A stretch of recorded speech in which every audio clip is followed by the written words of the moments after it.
பேசிக்கிறாங்களாம் இந்த தாவேகா தக்கூரி.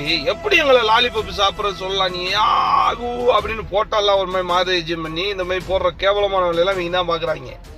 அதாவது பிரேமலதா விஜயகாந்த் என்ன சொன்னாங்க, ஒரு அரசியலுக்கு வந்திருக்கிறேன்னா உன்னுடைய வாக்கு சதத்தை நிறுவி நீ எந்த மணிக்கு தாக்கத்தை ஏற்படுத்திருக்க, உனக்கு என்ன மாதிரி பலம் இருக்குன்னு அரசியல்ல காமிச்சிட்டு இதெல்லாம் பேசி தம்பின்றாங்க. சரிதானே? கரூர் சம்பவத்துக்கு பஸ்ஸுக்குள்ளே உட்கார்ந்து இருக்காத, வெளியில வா, உன்னை பார்க்கத்தானே லட்சக்கணக்கான பேர் கூடி இருக்கிறான், வந்து வெளியில கையை காட்டிக்கிட்டு போ, அந்த மக்கள் உன்னை ஆதரிப்பாங்க தானே அப்படின்னு சொன்னது தப்பா? அரசியல் கட்சியில இருந்தா எல்லாரும் தான் எதிர்ப்பான், உடனே ஸ்டாலின் சார் நிறுத்துங்க அப்படி கண்ணாடி பாட்டில தூக்கி ஆதவ அர்ஜுன் காட்டுறதும், ஏன் மேல பழைய தூக்கி போட்டீங்களே ஸ்டாலின் சார் அப்படின்றதும் விஜய் பேசுறதும் குழந்தைமைக்கு தான் இருக்கு. குழந்தைமைக்கு தான்டா இருக்கு, லாலிபப் சாப்பிட்ற மாதிரி தான்டா இருக்கு. எங்களால தான் நீங்க அதை மறந்துடாத, நீ எவ்வளவு உயரத்துக்கு போனாலும் எங்களால தான் நீங்க உங்களை